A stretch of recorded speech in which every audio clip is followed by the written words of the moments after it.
he freaking chased off a grizzly bear, and if you think that man was just gonna be like, "Oh no, a wolverine," you're wrong.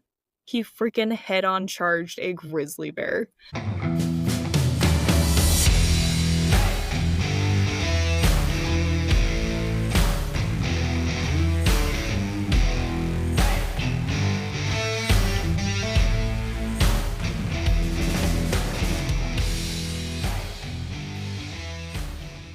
Hi, I'm Chansey, And I'm Lila, and this is for Criming Out Loud. and we want to welcome you to the second run-through of part 2. If you at some point feel in this recording like we sound like we've already heard this information before, it is indeed because we have.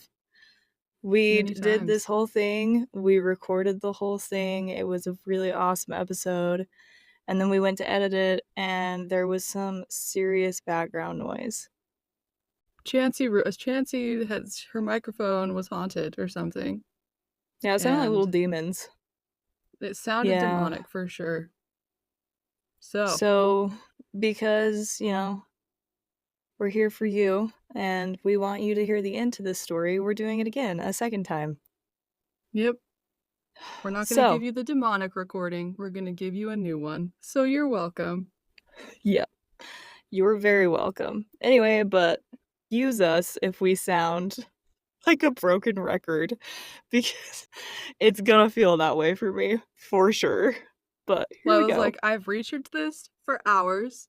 I already told the whole story, and now I have to talk again for another hour about it. Yep, But she's yep. here. I'm here. But I have heard from some of you listeners that you're dying to hear the second part, so this is for you. Just giving you the very best of the best. Here we go. Like we said, this is part 2. If you haven't listened to part 1, you're gonna wanna go and listen to part 1 because you're gonna be, like, really lost, and you're gonna miss a lot of important information if you're starting here, so make sure you've listened to part 1. In part 1, we talked about how there was 9 mountaineers. They were going on this trek to Mount O'Torton. It was supposed to take 14 days. They get out there, and something goes terribly wrong, and when search parties go out there, a little while later, they find some weird stuff, and if you remember from the first episode, this is some of the weird stuff that they had found. The tent had been cut open from the inside out, and the group had left all of their belongings behind, including, like, their winter clothes, their first aid kit, their food, all that good stuff left behind in the tent. Then, seemingly, the group had walked away from the tent in a single file line down the side of the mountain in not a panic without their shoes on in the snow and in the negative-degree weather. When the search party went to go find the group, when they went to find the people, the mountaineers that were not at the tent, they've ended up finding a total of what we've discussed so far, 5 bodies. The first 2 bodies that were found underneath a cedar tree where they could also see that there had been, like, a fire made, and they were watching what seemed to be watching the tent through a hole they had cut in the branches around them, facing towards the tent, right? The first 2 bodies that were found, they were Yuri Doroshenko and Yuri Krivonishenko, and despite their other injuries and weird things, their cause of death was ruled to be hypothermia. They also discovered 3 more bodies, which were Zena, Igor, and Rustam, which were close to the cedar tree but headed back toward the tent. So it looks like they had started walking back toward the tent when they died. And their bodies had sustained several injuries as well, but ultimately their cause of death was ruled hypothermia too. So, that's where we left off. I left you hanging. We get to discuss 4 more bodies today, the last 4 remaining members of the Dyatlov Pass group. And so, just for reference, remember that Rustam's body, the last one we talked about, he was found on March 5th. And even though they search for, like, the next 2 months, they don't find anything until May. So So it's just March like those and last 4 April bodies just is, disappeared. yeah, like they did not know where they were. So by May, the snow had started to melt, and so that is actually what allowed them to find these four remaining bodies. Because what ended up happening is that a Mansi native and his dog noticed some of these cut branches that were kind of forming a sort of trail from the cedar tree. Yes, I'm pretty sure it was the same one where they found the first bodies. And this led him to find a pair of black cotton sweatpants. The right leg had been cut off with a knife, and more cedar branches, a young fir tree with its top missing, and the left half of a woman's light brown wool sweater with the right half and sleeves cut off. They were all found in the same area. From what I can guess, it sounds like the Mansi found the bodies and then alerted somebody else. Because then the search team comes in and further examination of the area leads them to find, like I said, the four remaining bodies. And this is on May 5th. So it's exactly 2 months later. Okay. So they find, like, some weird cut up bits of clothes too, and Yeah. branches and stuff. Yeah. The scene that they found has since been called the den. So they kind of call the first five bodies, the cedar tree, and where they find the last four bodies, they call it the den. The den was made by the surviving four members of the Dyatlov group, and it was located only about 200 feet away from the cedar tree, but in the opposite direction of the tent. Okay. Which, if you can remember, the bodies of Xena and Igor and Rustum, they actually were further away from the cedar tree than this den. The den is literally not very far away, which really, really seems crazy to me that it took them 2 months to find this stuff. I mean, I get it. There's probably so much snow they could have dug their entire lives and not gotten very far. But it was kind of crazy. It was only 200 feet away the whole time. So, That is pretty insane because 200 feet is like nothing. It's like literally nothing. You could like throw a rock and hit where it was from the original campsite. yeah. Also interesting to just note before we go too far further. When you look at a map of what this kind of area looks like, so they come up, their trail is passing through this area, right? They're coming up from the south, going north. Mount O'Torton is north from where they pitched their tent. Their Labesse is south from their tent. It's back where they already came from, right? Mount O'Torton is north, and where both the cedar tree and the den are located is to the northeast-ish. So it has no relevance to their journey. It is literally they just wanted to get to the tree line, and that was the closest tree line that they could get to. That's just kind of an interesting side note to think about as you try to visualize Yeah. what's Because you'd think happening. like normally if you were in trouble, you'd run like in a familiar direction, sort of. It would seem safer to like run where you know that there's more supplies and that you've already walked that part of the mountain and there's already like Right, a trail to follow. That right. makes more sense versus them just like taking an eastern direction and just like walking into the forest for some Yeah, reason. and in my mind, if they were not in a panic, like their footprints seem to say, you think that they would head back toward their Labesse because they left all their gear at their tent, so you'd think that they would at least head to somewhere where they would have more equipment and more food and such, but they did not. So, Interesting. All right. yeah, just another piece of the puzzle. They're going a completely new direction, and one that honestly, just to think about it, is probably not something that's super familiar to them. They've probably studied their route, and it's Mhm. interesting to me that they made the choice to go off that route in a direction that they could possibly, they have a higher chance of getting lost. Not that they would have gotten lost. They're, experienced mountain people. But, Yeah. But still, it's anyway, it was just unfamiliar interesting. terrain. Yeah. So it makes sense that they'd try and stick to what they know and studied before they went so they don't get lost. But yeah, just like it's like a Yeah. weird thing, weird decision. But that's basically what this whole story is, so that makes sense. Yeah. A series of weird decisions. Okay. Truly. So the den, like I said, it's about 200 feet away from the cedar tree, so it's really close. And it's located in a ravine that would have hidden them from cold winds. Now, like when I had originally heard this story, when I heard ravine, I thought to myself, that's like a cliff with like a 50 to 100-foot drop. That's what I imagined. And part of my theory had always been that maybe they had fallen down the ravine and that's how these 4 people had died. However, based off of image that I saw of them at this site where they're like digging the site out, you can see like there's a full-grown man standing at the bottom, and then there's about his height of snow above him before like it's the surface.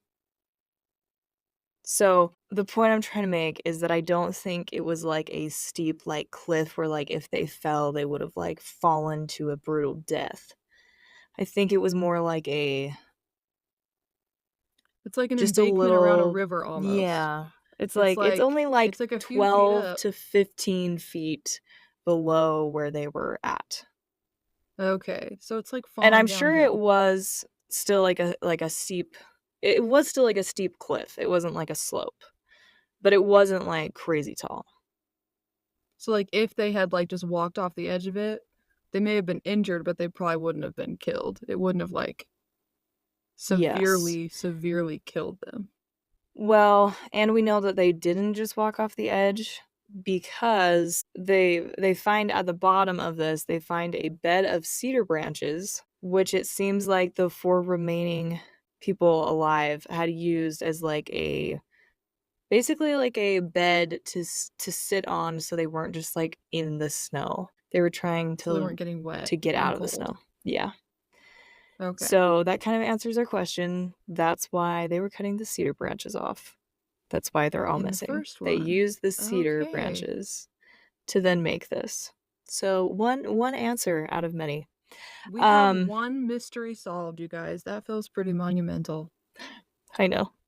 And they especially believe like that this was on purpose, not that like they fell down this on accident. Because Simeon, a guy we're gonna talk about in just a second, one of the members of this group, he was actually an ex-military dude, and he had, like, served in the war in a time where it was common for, like, them to build similar shelters like this, and so they believe it was probably his idea to, like, hunker down behind this, like, little cliff ledge thing where they wouldn't have the wind beating on them, and it would be like a little protection.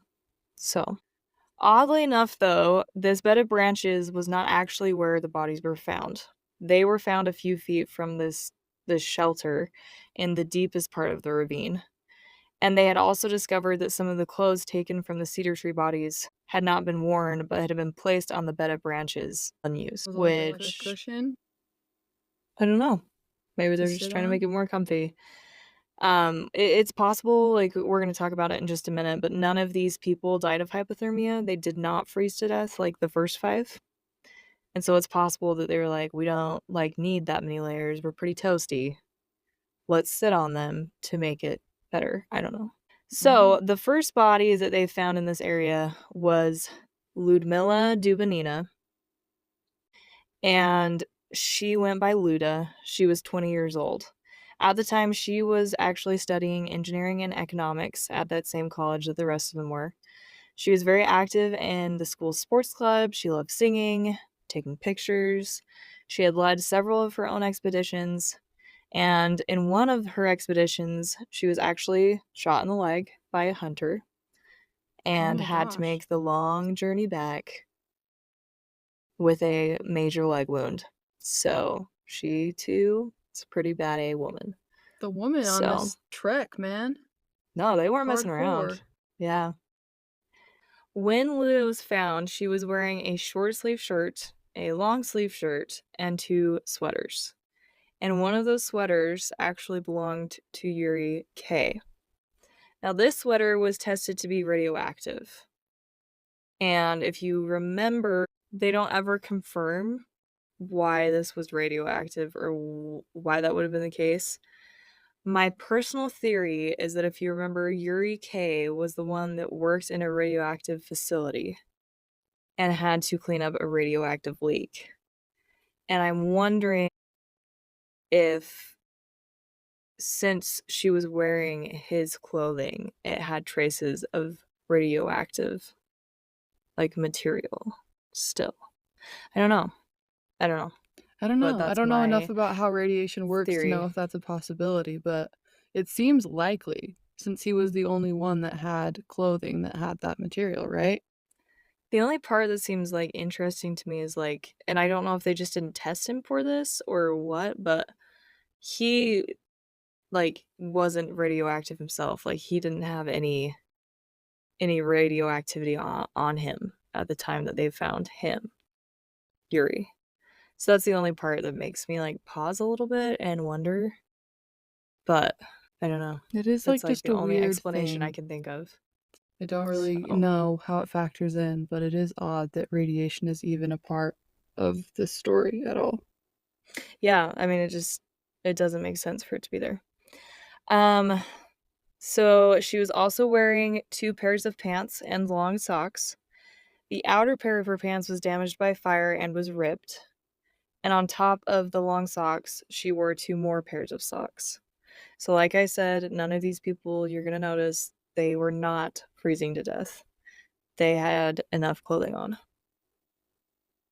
In an apparent last attempt to save her feet, she had also taken off her sweater and cut it into 2 pieces, one of which was wrapped around her left foot, and the other had been, like, dropped along probably her route in the den, like, fallen off her foot probably. Um, which I don't know if that's why the clothes were, like, cut up. Maybe they were trying to, like, make, Use them to wrap things. yeah, like, wrap their hands and wrap their feet and try to, I don't know. Maybe that's why they were cutting clothing up. Who knows? She was found in a pretty odd position. She was found kneeling on this little rock ledge with her face and chest pressed, like, against the rock face. And at the time that they found her, like I said, the snow was starting to melt, so she had, like, water rolling over her at this point. And when she was found with her mouth open. When they described her injuries, they said that she had soft tissue that was missing around her eyes, nose, and cheeks. She had damaged tissue that was found around the left temporal bone, so that would be the area, like, right above her ear on the left side. Her eyeballs were missing, her nose was broken and flattened, the upper lip was missing, leaving her teeth and jaw exposed. Her tongue was missing. 4 of her ribs on the right side were broken with 2 visible fracture lines, and 6 of the left ribs were broken with 2 visible fracture lines. And I looked this up because I don't know if I'm just, like, a dum-dum that doesn't know things, but I was like, "How many ribs does a human body have?" I'm sure that's common knowledge to most people, but I guess I just needed a little refresh. It's 12 ribs on each side. So 24. So, you have 24 total ribs. 4 of her ribs on her right side are broken, and 6 of the ribs on her left side are broken. And I'm not sure what the, like, 2 visible fracture lines really mean. I guess that's important on some way. Is that, like, that means, like, that's where the breaking happened? That would be my assumption. But when you look at the pictures, that's what it looks like her ribs are broken in a straight line down. Like there was an impact along those fracture lines. Yeah, yeah. If you go and look at the pictures, because if you go onto dyatlov you can actually see, like, diagrams of all of these injuries, and yeah, when you look at it, it's like a straight line down her rib cage on both sides, one slightly longer than the other, and that's where her ribs are broken, which is it's interesting. I wish sometimes that I knew a little bit more about the medical world in this Yeah, case because I'm I like was just curious what thinking that causes that. because I was like, I can't And think of anything that would actually cause that kind of injury because I don't know anything about well, and that it's stuff. like I feel like when you like hear people like that break a rib, it's like they break a rib or like two. I mean, it takes something pretty severe for you to ever hear about somebody breaking like more than like two ribs at a time. Yeah, So roops are pretty tough. she she was also found with a massive hemorrhage in her heart's right atrium, and she had a bruise on the middle of her left thigh. So those were all of like the notable injuries to her body. Interestingly enough, out of that whole list, the thing that's the most interesting to people is that her tongue is missing, and it has caused a lot of controversy as to what exactly like happened. Because the medical examiner, he just noted that it's missing along with muscles of the floor of her mouth. He doesn't really say anything else about it. But then it's also noted and almost kind of like not in connection, but also like noted that the stomach contained dark brown mucosal mass of some sort. I'm really not sure what that is. Sounds gross. I didn't really want to look into it. But apparently, this mucosal mass would indicate to some people that her heart was beating when her tongue was removed from her mouth. Like I said, that was not technically like the medical examiner's diagnosis of that situation, but other professionals have looked at that and been like, It's a that could very possibility. well mean that her heart was still beating when her tongue was, and it like doesn't say if her tongue was cut out, it doesn't say it was like ripped out. I don't know, because a lot of Bit people, like in off. my mind, I'm like it could have just been like an animal. Well, Like yeah, not to be like because like, super grotesque, but her eyes and her tongue are missing and like bits of parts of her face are missing and at her this mouth point, was which sounds open, so like like that would yeah. have been like animals would have had easy access to it. It would have been an easy Yeah. meal, At the unfortunately. same time, though, you have to think about, like, what's interesting here is, like, you have to believe that their bodies got covered up by snow pretty quickly because, the search party started searching, like, a week or 2 after they all had died, and they were covered in feet and feet of snow. So, But would how long animals were actually their have been able to get bodies there? I don't know. Yeah, but how long were their bodies exposed to, like, water and elements after the snow melted before they were found? Because if it's even just, like, a couple weeks where they Yeah. hadn't been found, but the snow had melted, that gives animals Yeah, plenty of time that's to true. scavenge the bodies. I Yeah. don't know. It's weird. It could So be we'll never either know. thing. She could have been alive or she could have already have died when her tongue was removed. We're all gonna pray that she was not alive. She was not alive. We're gonna go That's with that. We'll go with I that. want to believe that. Her cause of death was a hemorrhage into the right atrium of her heart, like I mentioned. But yeah, that was like her actual cause of death.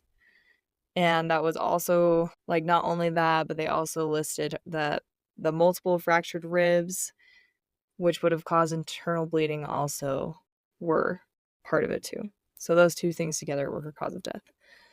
And these injuries, they were claimed to have been caused by an extreme force relatable to being hit by a car, which like So makes sense. she Like a high-speed car, not like I'm a pedestrian walking across the crosswalk and somebody bumps me, like a car that is going 50 plus driving. miles per hour.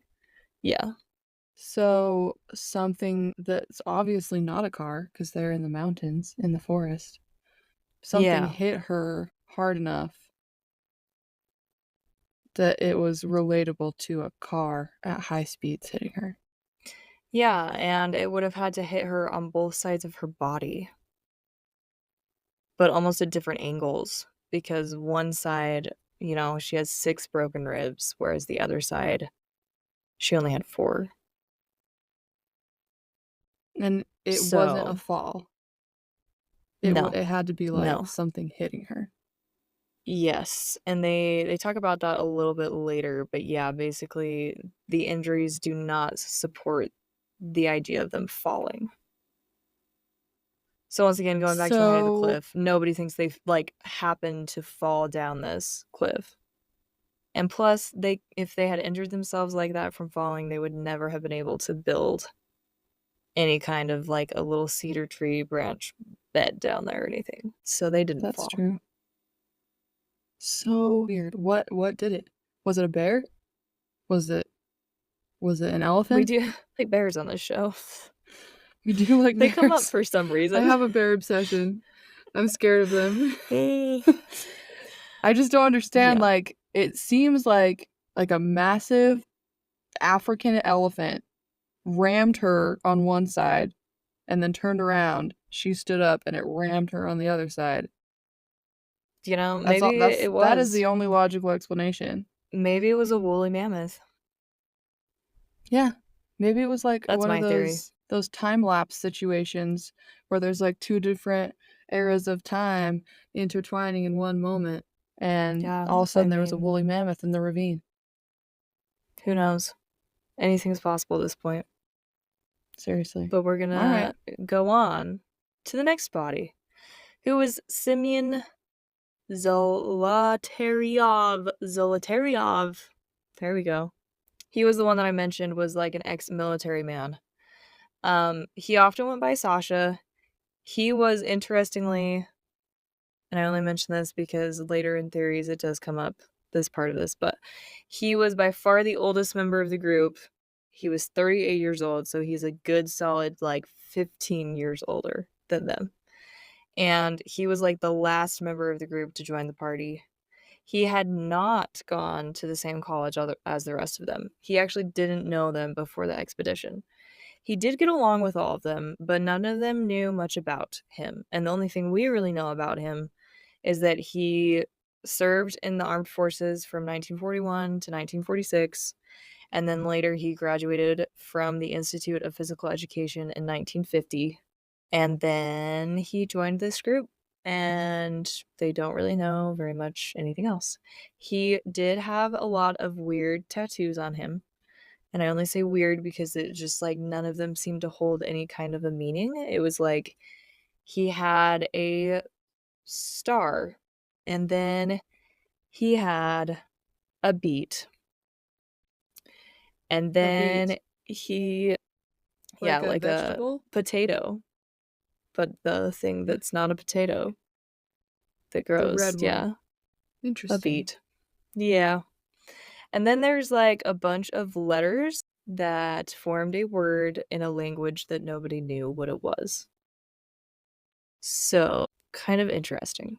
I don't know. He's kind of a mystery man. An Yeah, a little enigma. bit of a mystery.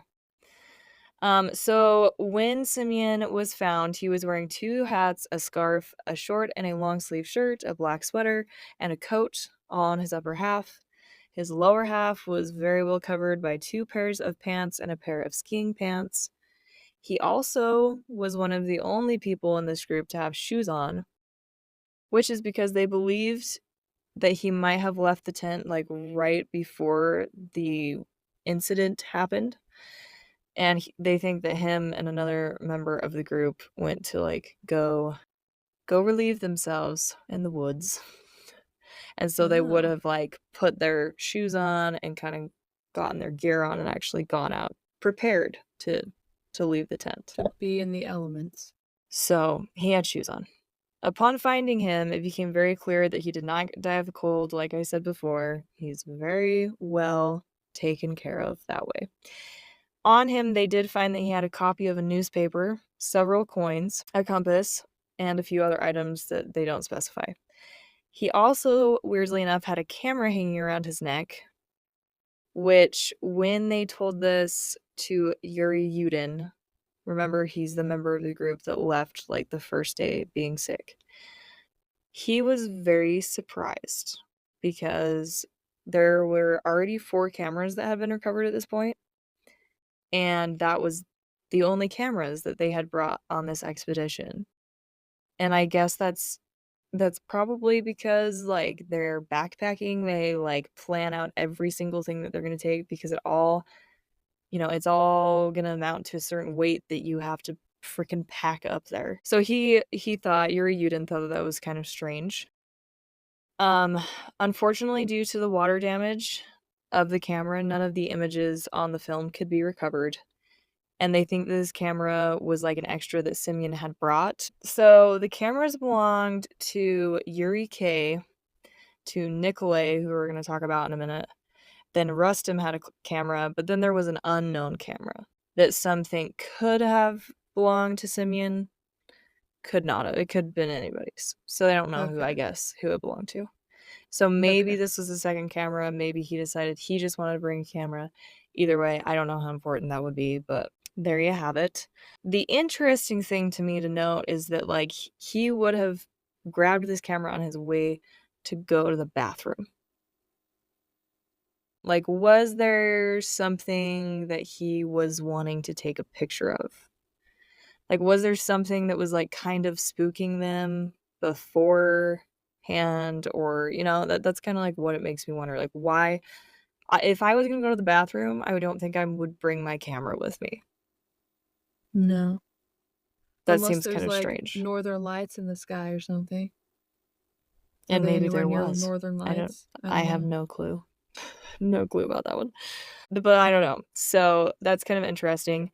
And I'm gonna pause for just a minute more on this whole camera thing because about, I don't know, on the 60th anniversary of this incident, they had been working tirelessly on recovering one of these images, and they rendered a 3D model of what they believe could be one of the images on the camera. And I'm actually gonna put this up for you guys to see. So if you want to see it, go check it out on Facebook or Instagram because I'm posting it there. But you can look at the top image that I put on the post is what they like the actual image that they have. And then below that, you'll see there's a 3D model that they believe is the image. Now, if you're anything like me, you're gonna look at both those images and think, how do they get from A to B? I don't know. But they worked on it for 60 years. And when you look at that picture, what you can basically see is there's a group of people gathered around some sort of light source. Um, I would like think a fire, could have been a flashlight. You can't see it in the picture. There's like somebody standing like directly in front of the camera with their like back facing the camera. And it's believed that it looks like they're holding a gun, like a rifle in their hand. And I look at it and I could also see it being a stick or like a walking stick or a tree branch. I don't know. But the people that developed it, they believed it was a gun. Then you can also see that there's like 4 or 5 maybe people also in this area, like almost circled around each other. One of them is lying on the ground with his arms kind of like splayed above his head. It looks like he might not be alive any longer. And then there's somebody crouching over him. They're, like, straddling him. I'm looking at the picture. Yeah. Yeah. Kinda like almost looks like they're, like, taking the clothes off maybe, if this is, like, for example, this is one of the Yuris that died first. I don't know. And then, like I said, there's, like, a couple other people maybe in the picture just kinda crouched down on the ground too. They're not standing. And that's, like, basically the scene. It's just, like, a bunch of people crouching around some sort of light source. One of them looks like they're probably not alive anymore, and I guess somebody's standing there holding a gun? Even though there was I no have a gun hard found, time with the and they didn't gun. bring a I gun. don't quite think I believe that. I think this could have been, like, a picture of, like, them next to the cedar tree, gathered around their fire, and maybe one of the Yuris had just died, and somebody was holding one of the cedar tree branches that they had chopped off. I don't know. But go check that out. It's kind of interesting. You can have your own theories about it. So, moving on from the camera thing. There was one other interesting thing about the way they found his body. Well, I guess two. Number one, he was crouched over the body of Alexander Kolevatov, which we'll talk about him in just a minute. But he's like almost crouching in like a protective position over his body. Like he was Whether protecting him or Alexander, something? yeah, was alive or dead when he started crouching, we don't know. But yeah, almost like in a protective manner. And he's also, weirdly enough, holding a pen in one hand and a notepad in the other hand as he's crouching over Alexander. A pen and a notepad? Yeah, like he was trying to like jot down some notes. While he was dying. Yeah, yeah. Um, According to the investigator that found that body, part of a whole conspiracy theory. Some people believe him and some people don't. He claims there was nothing written on the notepad.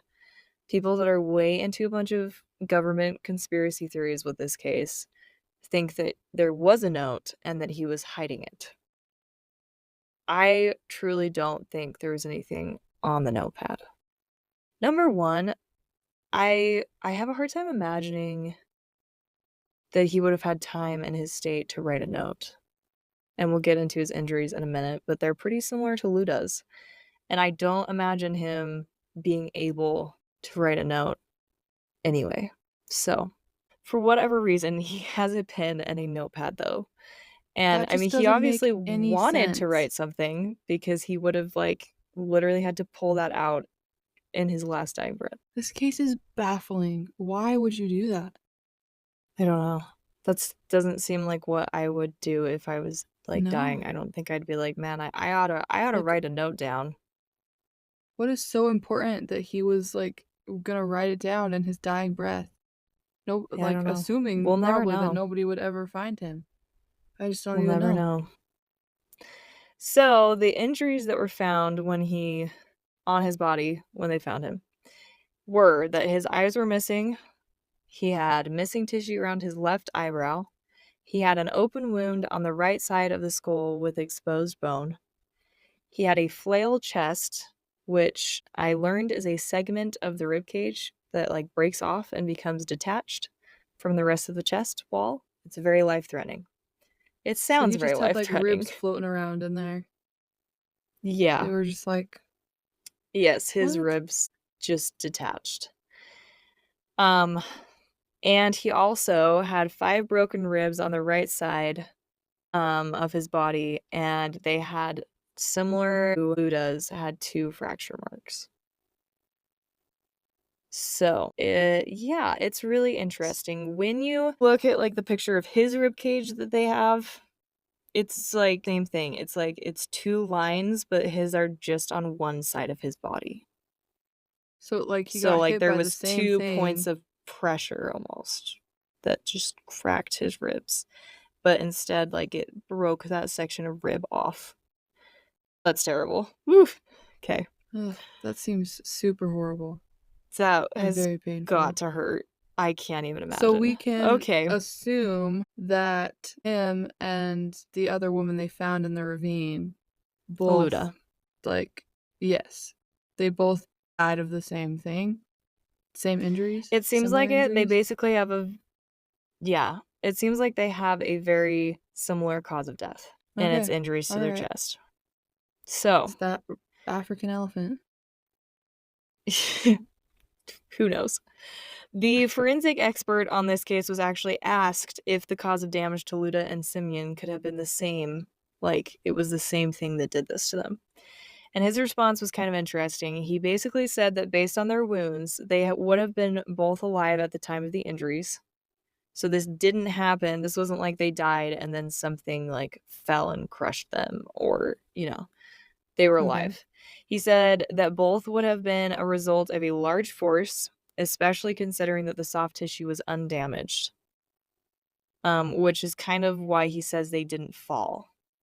He says that, like, if they were hit with something, it looks different than if they had fallen on it and, like, broken the rib.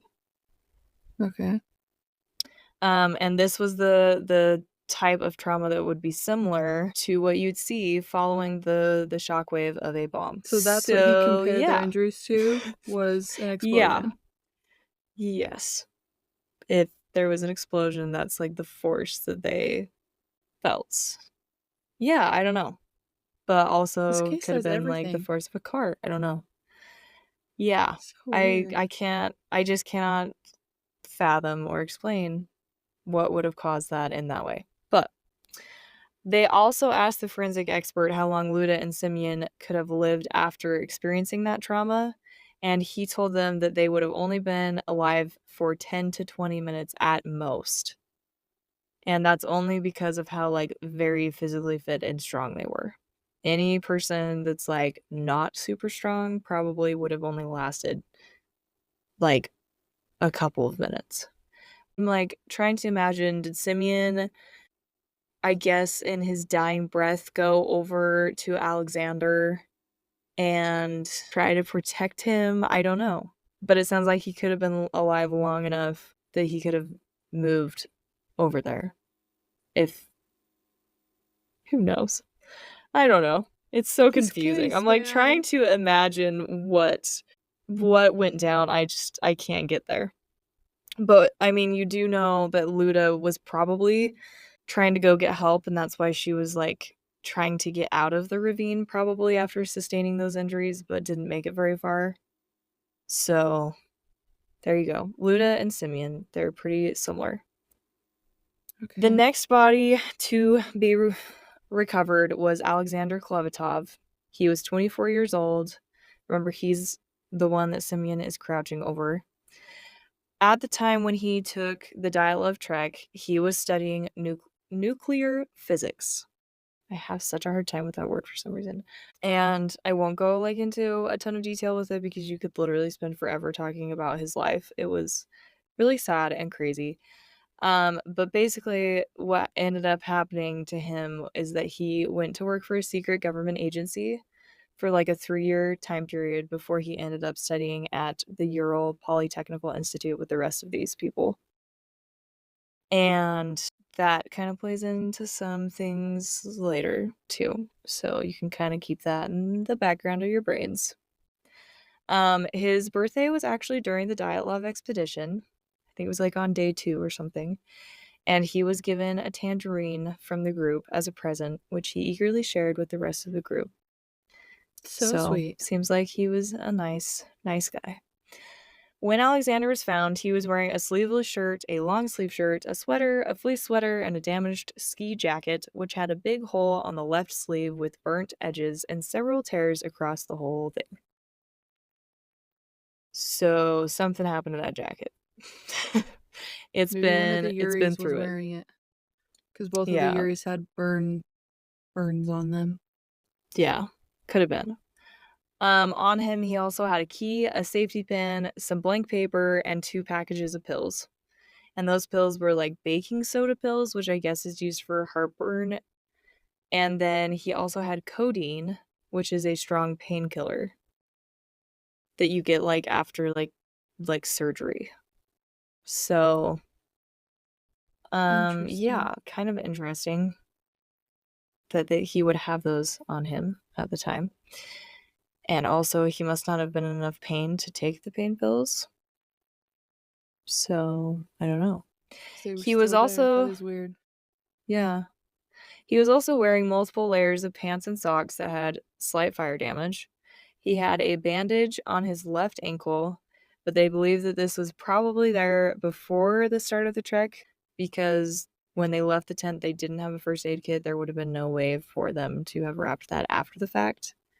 And so they Okay. believe that he had probably either earlier in the journey or before the journey had damaged his left ankle.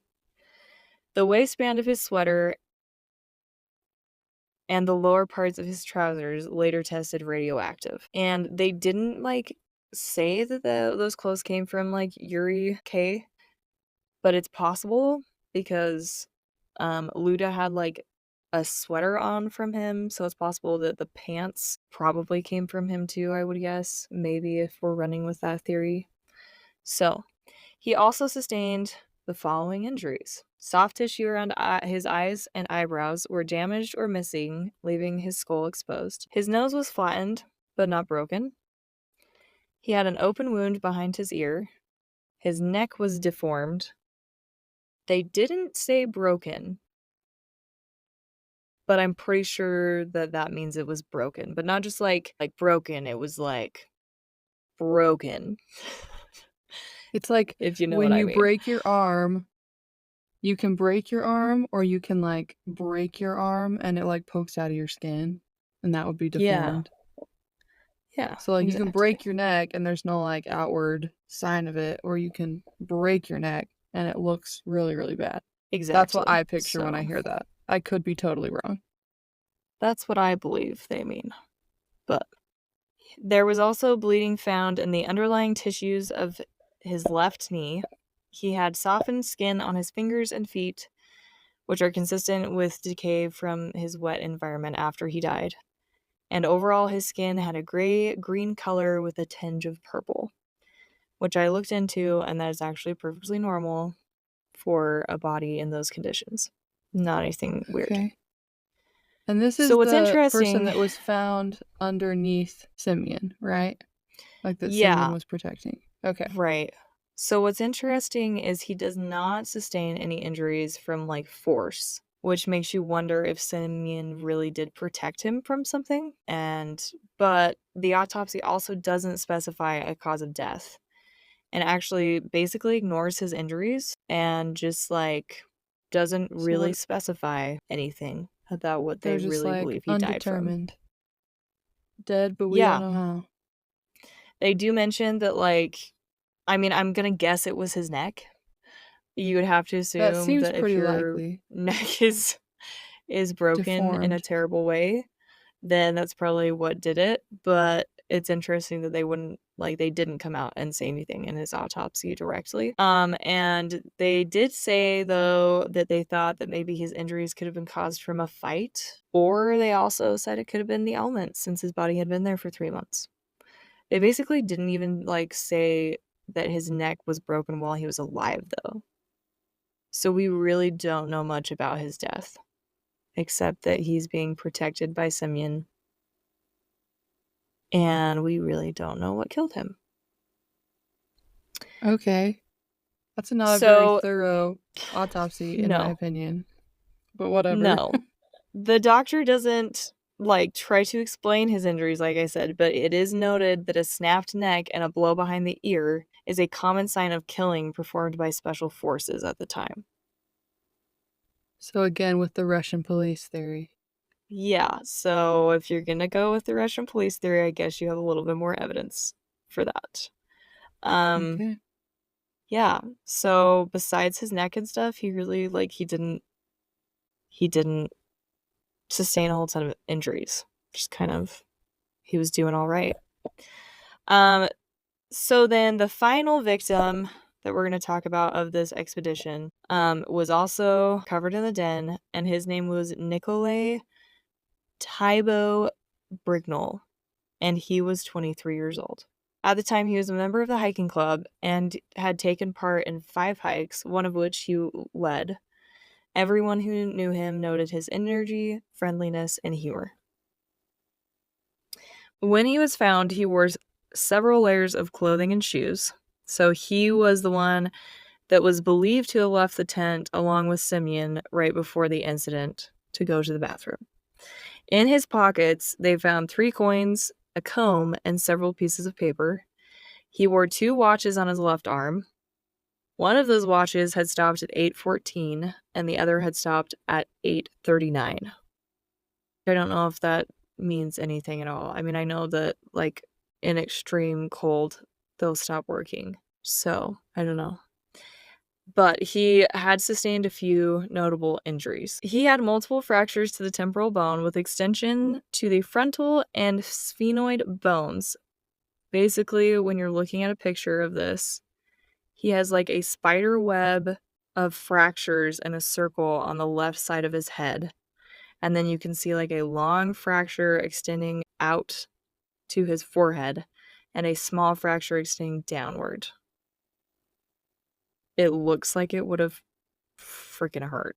He also had bruises on his upper lip on the left side, and he had a bruise on his lower forearm on the right side. So, that's it. That was his injuries. No force like the first two. So is the head injury the Like cause would of have hit death? their chest. But there was, yes, that is his cause of death. But he had force that would have caused that injury to his head. So kind of interesting. It's like he got a forceful wound to the head. The first two had injuries to their chests because of force. And for whatever reason, Alexander had no injuries directly related to some kind of external force. Which doesn't make any sense, because if you think that something caused all of them to die from some kind of force, why the heck is Alexander not in the same category? Is it just because he was being protected by Simeon? I mean, that's the only thing that's different about him, is that his body's being covered. Yeah, I don't know. But what is interesting is that the doctor did say that this force for Nikolai would have been caused by someone hitting him with something. Let me restart that. I said that backwards. The doctor did say that the cause of the force to Nikolai's head would not have been caused by someone hitting him with something, but rather it would have been either his body being thrown or him falling from a height greater than his own. So the other two, So they don't again, think they would have fallen, but he could have fallen and hurt his head. or he could have also been like thrown by an explosion or something and whacked his face on a rock. Hypothetically, yeah, he could have. Because like the whatever force caused the first two to get those injuries, those force injuries, could have forced him to go flying or something and like hurt his head. Right? Yeah. Maybe. I don't know. Who knows? I it's just guesswork. Nobody knows. Yeah, nobody knows But anything. this force, this doctor also related to this force of a moving car at high speed. So it wasn't just So it's like if he was thrown by something, that like that's the kind of force that we're talking about. It would have taken to it's cause that not kind of injury. like somebody just threw a rock at his head or something. It's like No. Nothing was thrown at way him. It's more like than his that. body was like being Thrown moved. with the Yeah. force of a speeding car at something. Apparently. All right. The doctor also said that he could have lived and shown signs of life for 2 to 3 hours after this injury, but he would not have been able to move at all. And maybe like he could have been carried or dragged, but most likely this injury probably happened in the den. Okay. So, yeah. And that's And really his body all. was found a little bit further away from the other bodies, right? Yeah. Yeah, he was just slightly further away, like but like feet, not even like a long time.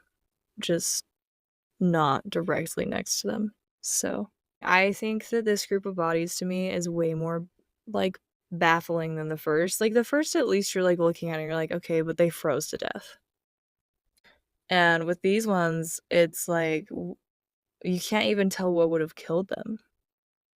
And it's so completely different from the first group of people. So, anyway, there's all the evidence. By May 28th, the case was closed officially. And the official statement said that they had died due to a compelling natural force and the mistakes of the group. That was like the official statement that the government made.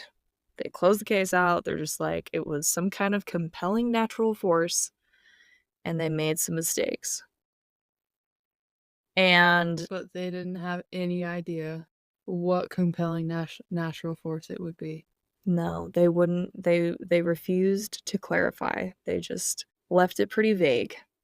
It's a fancy way And of the saying we have close, no idea what happened to these people. yeah, we really don't. Really, nobody does. but the case remained closed until 2018, and I really don't know what led to this. I tried to figure it out and I couldn't get a lot of information.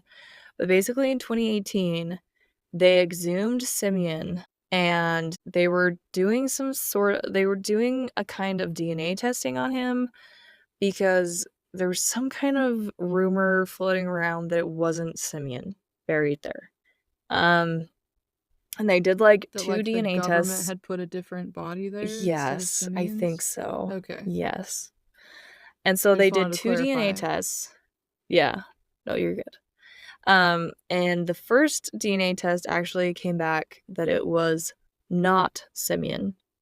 And then they did a second test and it came back that it was indeed Simeon. So you can take that for what it is. I don't know. Whether it is him or is not Weird. him doesn't seem to matter to me that much, but maybe it is really important. Maybe it is a government conspiracy and maybe they're hiding something. I don't know. But this did kind of lead to kind of a new interest in reopening this case because a year later in 2019, the prosecutor's office, they undergo their own expedition to Dyatlov Pass, and they are specifically trying to test a couple of theories that they have, and they wanted to know if it could have been an avalanche, a snow slab, or a hurricane. And so the conclusion of their investigation was that they believed it was an avalanche. And so for a long time, that was like kind of the leading theory on this case. So we're going to start there. We're going to look at the theory of an avalanche and we're going to kind of think it through and we'll see what we think here. I personally think that it leaves a little too many holes for me. I don't feel like it explains everything. But here's the facts about an avalanche. Number 1, the area was not prone to avalanches. That, like, right off the bat kind of makes me feel like this already is not the best theory. I mean, it's not like it's impossible that there is an avalanche here, but, like, the issue was, like, the slope that they put their tent on, it wasn't very steep, and there wasn't a ton of snow on it at that point. And so even if there was an avalanche, it wouldn't have been, like, a big one. It would have been a small avalanche.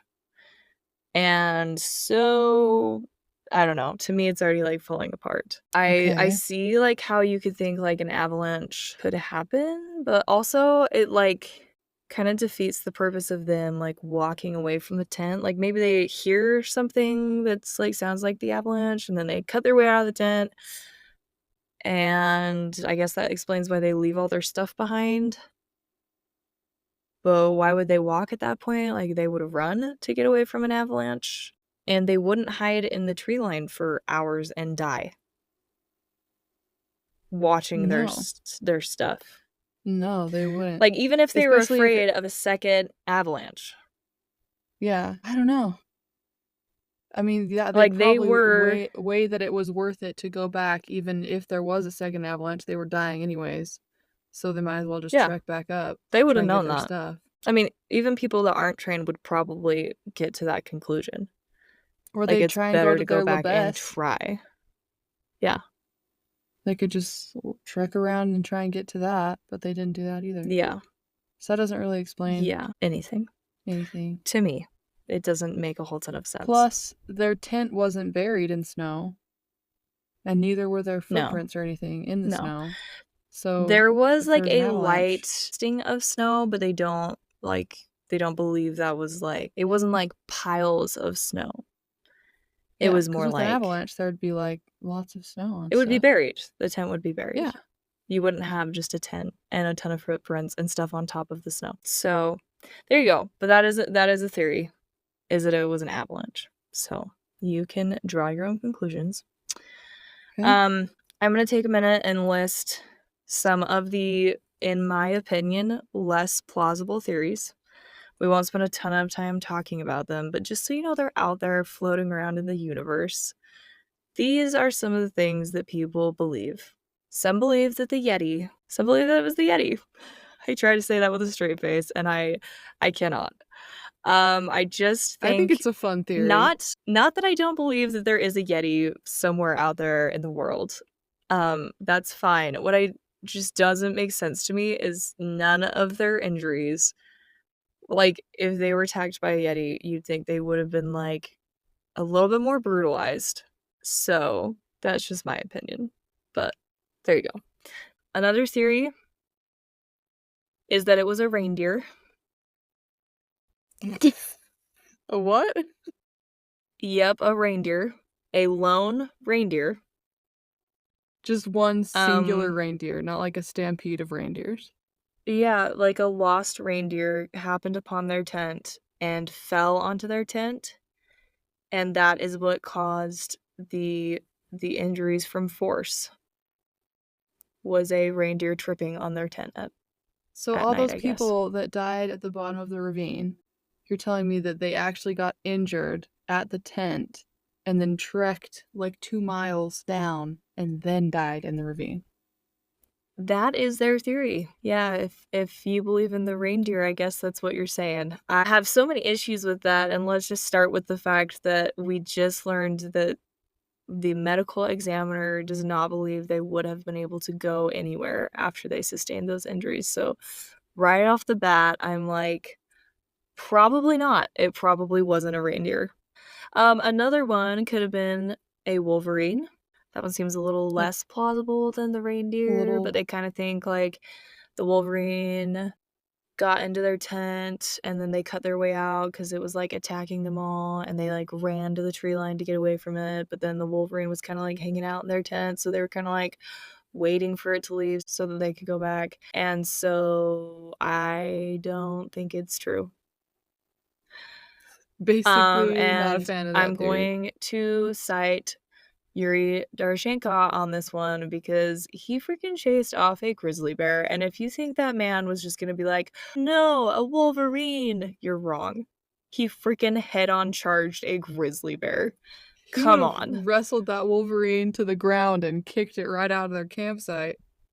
Yeah, I'm sorry. You're not Wouldn't dealing have with a bunch of run wussies away. here. They're not gonna die because some wolverine took up camp in their tent. Yeah, and that's just Sorry. him. Like, Xena got bit by a freaking viper and she just kept on trekking. Like, these Yeah, people and are Luda got hardcore. shot in the leg. She got You're shot. not They're not These afraid of people a aren't getting scared wolverine. off by wolverines, let alone reindeers. They're not gonna get, like, just Reindeers, give up on life exactly. because of reindeer.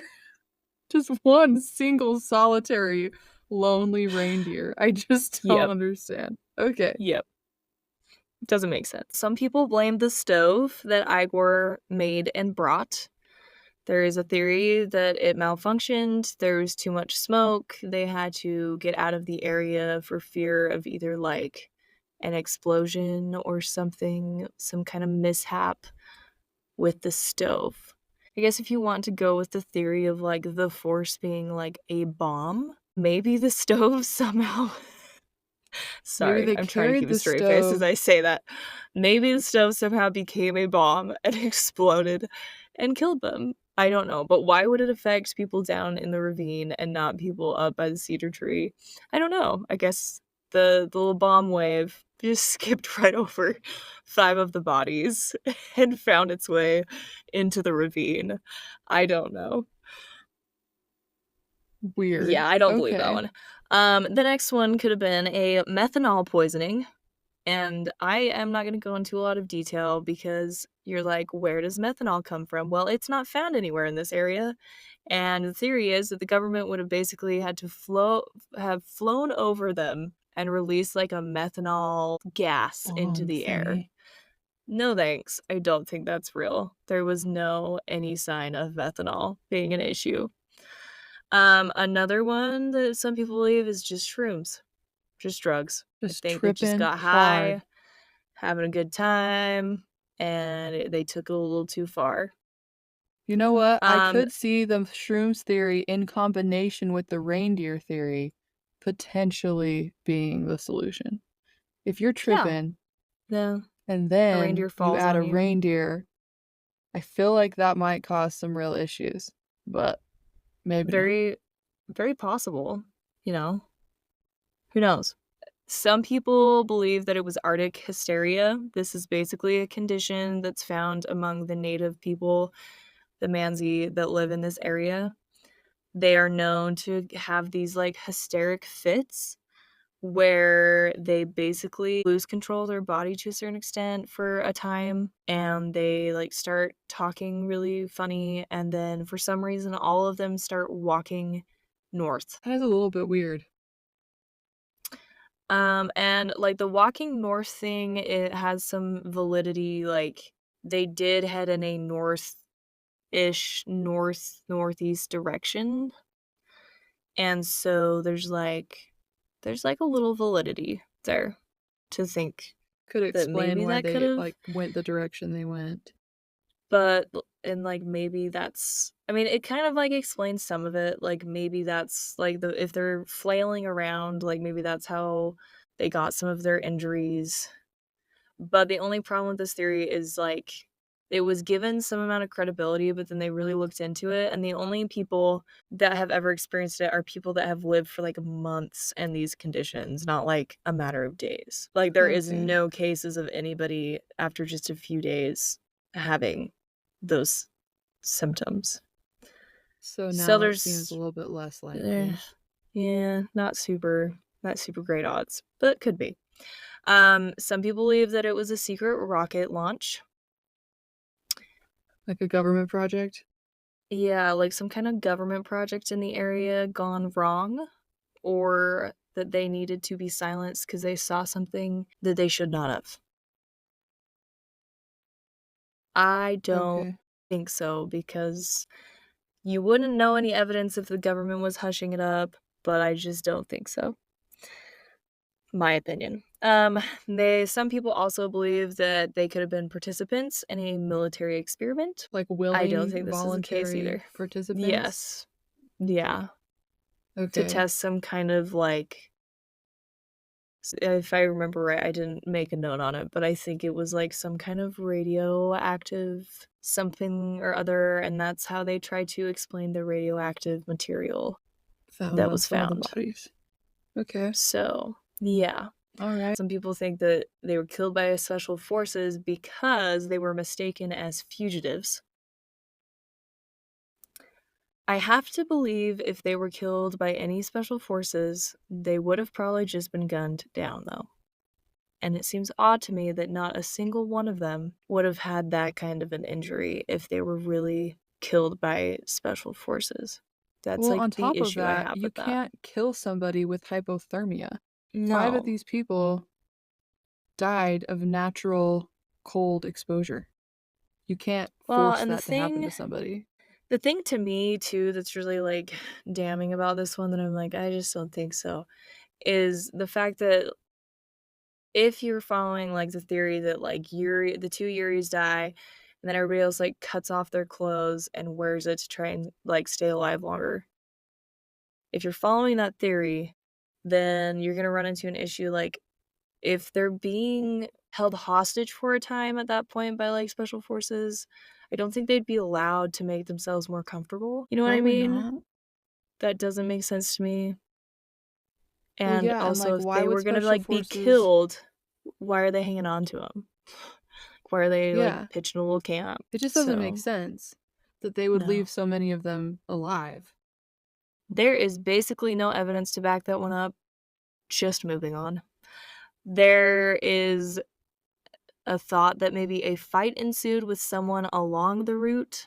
The only people that were known to be anywhere near this area was another expedition. They were, like, a couple mountain passes away, and they didn't even know any other expeditions were even in the area at the time, and this is brought up because they actually saw a flare get shot up into the air at one point, and they were super surprised by it, which I guess is Wait, another so thing they to mention. saw Blair that the Dyatlov group went up? It's believed that that's the only people that could have done it. Those were the only 2 So they expeditions in the sent a area. flare up. Yes, apparently, and some have speculated that that flare was, like, a celebratory flare, like, "We are going to get up this mountain here, like, in the next day, we're gonna start our ascent to the top," And some people think that that flare would have been sent off after the incident. So Okay. I So tend to believe that potentially, maybe they were in trouble and they were trying to get help. yeah. I mean, that makes more sense to me, but I guess it's possible that it was just like a fun. I just don't see these people. They're like serious professional hiker slash backpackers people.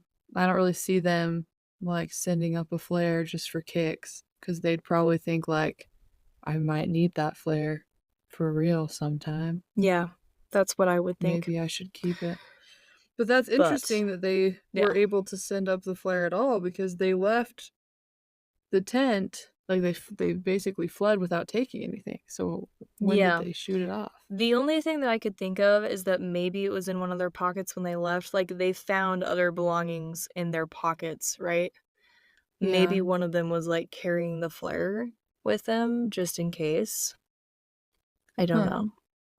Who Weird. knows? Okay. Yeah, that is the problem That's with an that. interesting tidbit. But back to the point of that, the theory is that a fight would have ensued with someone else along the route, and I don't think so. They No, were those too people far were away too from far each other. away. Unless there was somebody else that the government is hiding, which I always guess could be the case, but who knows? Other people believe it could have been a UFO. Some people believe it was a teleportation experiment. Lots of experiments going on. Yeah, some of these are pretty far-fetched. Another person believes that it was a broken tree. A what?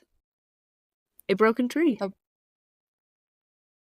Yeah, I because I need a little on more. this What does that mean? slope on the slope where there was no trees, they believe that there was a broken tree that fell on the tent and onto the group. And my But they question to weren't you by any is, trees. where is the tree now? Please Where is the please tree now? explain where the tree is. Because it wasn't on top of the tent. And how, if it was that big to have fallen across the whole tent with enough force to create the damage that it did, how would they have removed it? From themselves and And apparently the why? entire slope. And where could it have gone? Wouldn't they have found a Well, tree what that had tree? fallen? There's no trees on the There's slope. no It's just a snow trees. slope. They had to run to get to trees. They had to walk a long ways. It was like a mile. The reason that this gets some amount of clout is because somebody has taken all of the bodies and lined up all of their injuries, and if they're all sleeping, like, side by side by side by each other, apparently you can kind of see where, like, a tree branch would have hit. Okay, well, I'm just gonna say no. I don't Yeah, I I'm don't gonna I'm think gonna it was go a with wild tree. probs not. I don't think so. Another theory is gravity fluctuation. This is another theory that I took a look at and I said, this is too much for me. Number one, there's a lot of science jargon when you look that up. And I literally was like, I don't understand what I'm reading right now. And number two, it seems a little bit I was going to say far-fetched. Seems a little bit far-fetched that it would be gravity fluctuation. But who knows? Maybe. Could If you be. wanna go look into that, go look into that and come tell me because there was so many other things that I spent my time looking at. I didn't look into that one too much. Um, Another one was infrasound, which is basically a lot of you that have heard this case, that's basically the one that's, like, that high-pitched sound that the wind makes that can drive people insane. I don't Okay. think this holds a ton of water.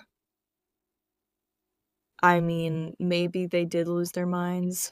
Who knows? I guess. Could have been a thing. And then the last one that they listed was magnetic anomaly. And I also did not understand the scientific jargon that went with that one and didn't feel like magnetic anything could cause this, but it actually is like a fairly recent theory and one that's like gaining a little bit of attention. So Okay. maybe go look into that if you want to, but I didn't feel like it was the best of the best. One of the theories I'm going to take just a second on, and you're going to think I'm absolutely ridiculous, but it's an interesting It's an interesting theory. Some believe that members of the group were actually KGB agents that were on a mission to uncover a cell of CIA agents. Their mission? To deliver radioactive material and take pictures of the operatives. Now, as bonkers as Did they this theory choose to seems, accept it? exactly, I guess they did. This theory actually explains a lot of the mystery. There's just no evidence for it. Like, it's literally just like a made up story that, like, yeah, because they believe that, like, Simeon, who was added, like, last minute to the group, maybe was a KGB agent. To believe that Alexander, who had that history in the secret government agency for a couple years, believe that he also could have been a KGB agent. They believe that the rest of the members of the group would have had no clue what was going on. They just actually thought they were going on an expedition. And then that I guess their mission goes wrong and they get into some kind of trouble. And I guess it explains the radioactive material because that's what they were there to deliver. I don't understand. But anyway, crazy theory. For realsies, one of the other theories is that it was an attack from the Mansi people, which this one I could see a little bit. There is quite a bit of history with the Mansi people being really aggressive and violent towards people that come onto their land that is sacred areas. However, there has never been any discovered sacred place anywhere in this region, and it has been widely traveled by people since this incident, and there's never been any problems. So it's kind of hard to believe that the sacred area, like the secret land thing, would be an issue. But there is, like, some fairly convincing evidence because a Mansi chum, which is, like, their tents, there was one of those that was discovered not far from, like, the Dyatlov tent, and the trail that would have led to the Mansi tent would have only been 200 feet away from where they camped. Not the tent itself, but the trail. So the trail leading to the Mansi tent is actually only, like, 200 feet away from this campsite that they had. Okay. And so, like, there's a little bit of theory there where you could be like, yeah, they were upset. Like, remember they were following that Mansi hunter? So maybe there's, like, a theory there where, like, he's like, leave me the heck alone. I just don't want you guys following me anymore. And he, I guess, attacks them. But this seems And unlikely killed because all there of was them? 9 of them and 1 of And him. one of him. And also, like, the Mansi people, like, attacking them or whatever doesn't make sense because it was a Mansi man who found the last 4 bodies and, like, got it reported somehow so that the government could come in. So that doesn't make a lot of sense Right. either. Yeah, like, you would think that they would try to cover the bodies up and not be helpful in any way. So, Yeah. while there's, like, some parts of that that seem like it could be true, for the most part, doesn't seem super viable. Another theory, and this is actually my personal favorite theory, I tend to believe this one over others. This is the theory that is called katabatic wind. Katabatic wind appears when cold air over a mountainous area starts to flow down a slope. And it basically picks up speed. It's like described as a ball rolling down a hill in a sense. And the cool air has a higher density to the surrounding atmosphere, so it carries a lot of force and can become as strong as a hurricane. Now, the Oh, dang. typography of the Dyatlov Pass would have sustained that kind of wind, and it's actually known in similar terrain in a separate area in Sweden, but it's, like, similar terrain. And there is actually, like, a group of, eerily enough, 9 hikers in Sweden in this area that was caught in this katabatic windstorm, and they were caught in speeds, like, wind speeds of up to 44 miles an hour. And they too had, like, found temporary shelter in the tree line, and one of them had actually made it out alive to tell the tale, but the rest of them did not survive because of that storm. That's pretty And crazy. yeah, so it's, like, kind of a weird parallel there. Crazy part to me is, like, the fastest katabatic wind that's ever been documented was 178 miles per hour. They get to be really, bad. Like, these are That's bad intense. storms. If you're caught in Another winds of 178 miles per hour, you're dead. Yeah, Like, that's too fast. no, really. That's gonna be hard to escape from. And another important thing to note is that these storms, they appear out of nowhere. Like a normal, like, thunderstorm, you know, you see the clouds rolling in, you're, like, kind of, like, prepared. But in a storm like this, it just comes out of nowhere. It can be like 1 minute everything's fine, and the next minute you're like in the middle of what feels like a tornado, basically, right? Like a hurricane. And so there would have been no warning, which kind of makes sense. Like in my head, the reason I like kind of tend to believe this one is like I can imagine they're like asleep, it's the middle of the night, all of a sudden they wake up and they're like in the middle of this insane windstorm and they're kind of in a panic. They cut their way out. They're just trying to get to safety. I can imagine they're not really able to run if the wind speeds are like that high. They're probably walking with their heads down, just trying to get out. And then they're hiding after that in the tree line, waiting for the storm to die off. I imagine that it doesn't, and that Xena and Igor and Rustum, like, they try to go kind of back into the tail end of the storm and go and get the supplies, but they can't. It also kind of like all of the injuries and the bruises and like Xena has that like looks like she's been beaten with a stick on one side of her. That can also be just like explained by like flying debris that would have knocked into them maybe as they were making their escape. So I to could see me, that, there's yeah. like the most evidence that that's what would have at least made them leave their tent. It obviously doesn't explain the deaths at the den, but No, but nothing really does, so it kind of explains the first part of it. I can see that. I like that theory. I hadn't heard that one before. Yeah. Yeah, I hadn't either, and it actually makes sense, and there's actually, like, evidence to support that it could happen. There's that.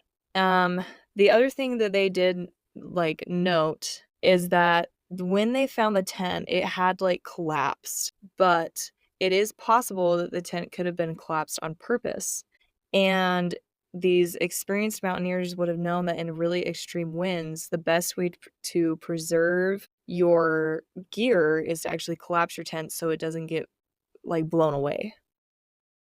And so part of the theory is that the tent, it was, like, not collapsed by, like, accident or, like, snowfall, but some people think that they actually collapsed the tent on purpose and then, like, on their way out of this windstorm to try and protect their supplies so they'd have a chance at surviving and not have it lost. That's cool. Yeah.